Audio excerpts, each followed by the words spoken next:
Hi, everybody. Thanks for joining us on the first day of our new show. First, let's take a look at what's trending on Twitter this afternoon. Topping the list in the D.C. area, the Redskins defensive lineman finally passed his conditioning test and completed his first practice with his teammates today. Also trending nationally, the plans to build a mosque near Ground Zero. Another topic making headlines, Metro. The transit agency's board is meeting with the NTSB today. Joining me this afternoon via Skype is Patrick Foe from the blog We Love DC. He's part of our TBD Blogger Network. Patrick, it's no real surprise, really, that people are talking about Metro. What do you make of the situation, or should we call it a Metro mess? Well, frankly, the first thing you have to realize is that we are dealing with a broken Metro system. And you're talking about a city as big as Washington, D.C. Now, I've actually taken a look at other cities out there. New York, I'm originally from Boston. I've taken a look at Boston's transit system, and in terms of Twitter conversation, you don't think of Washington D.C. as one of the biggest cities in terms of population, but in terms of the Twitter conversation, it's up there. You compare D.C.'s Twitter conversation with the conversation going on in New York City about their subway system, and it's up there. And they're all saying the same thing. They're all saying what they can do to make the system better. People are out there talking about hot cars. I was listening to the weather forecast, and today's not a great day to be in a non-air-conditioned car. People are also talking about delays, and I'll tell you, the two single words you don't want to hear is single track. If I walked into a Metro station right now and I heard the word single track, the first thing I'm doing is I'm reaching for my smartphone, because thanks to this to the Metro system that's now wired for cellular phone use, I can whip up my phone and instantly go on Twitter and start talking, complaining, airing out my grievances I have about the system. Patrick, so, let me interrupt, because you've talked about some of those tweets, and here's a look at what people have been saying about Twitter on Metro, some of the things you've already alluded to. One said, this WMATA train is going way too fast. I'm expecting Willy Wonka to appear and sing that scary tunnel song. Another one says, listening to NTSB, WMATA, sit down, watching the hater tweet. I choose to be hopeful. And the other one says, but you would have to assume employees give a, well, you know what, probably not so. Another one says, also, if you're in a hot car today or any time this week when temperatures head in the 90s, you can report hot cars by hashtagging hot car or messaging Metro open doors. Just make sure it includes the car's number. Patrick, do you find that Metro's just been getting a bad rap because it tends to pile on when they have one little problem, it leads to more? You've been around, you mentioned Boston. What do you make of all this?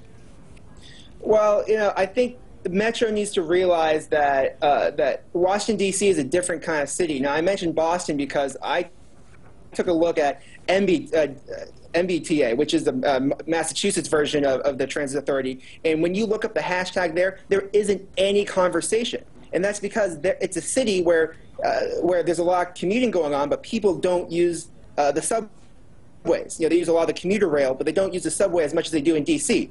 What Metro needs to realize is that this is a city where the people not only commute into the Beltway from outside the Beltway, but they depend on the subway a lot. And even though they hear the conversation that there's so much wrong with it, they're not seeing the message that we're complaining because we need the system.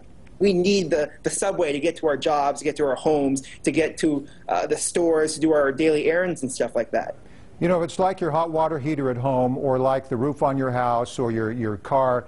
It reaches a lifespan where it needs repair. Hot water heaters, I'm told, after 12 years, they develop a pinhole leak and they flood. They could be meant to last forever, but they don't, because you wouldn't sell hot water heaters. Metro, it's a little bit different. Do you think Metro's at the point now where it needs some major fixes because of its age, and that also includes a new life of management behind it?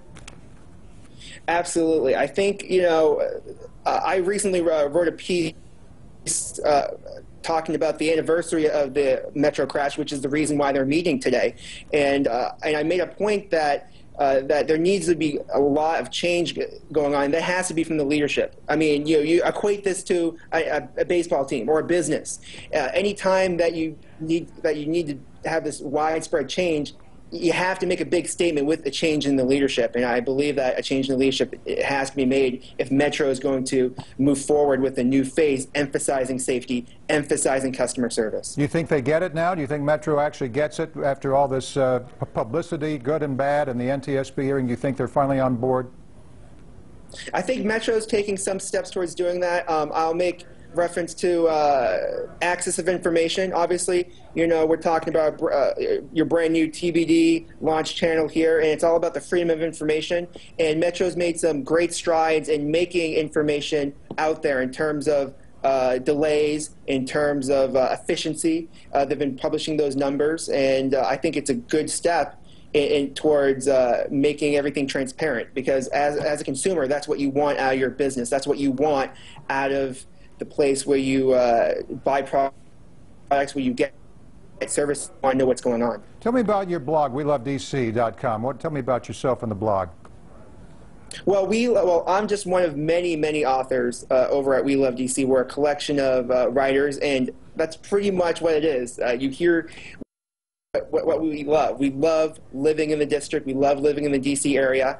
Tom Bridge is the guy behind it, and we're just a collection of bloggers, and we write everything from what's going on in transportation, and what's going on in entertainment, lifestyle, what's going on in sports, and really what's going on in the world around us. But what's really key about that is in the title itself. We love DC. And that brings me back to my earlier point. As much as all of us are out there sending tweets, complaining about the delays, complaining about the outages, complaining about the 5 station closings, we love the Metro. All right. So, keep up the good work. I love my watch, and I got to stay on time here. Keep up the good work. Watch us on TBD and be watching for Mojo. That's me, okay?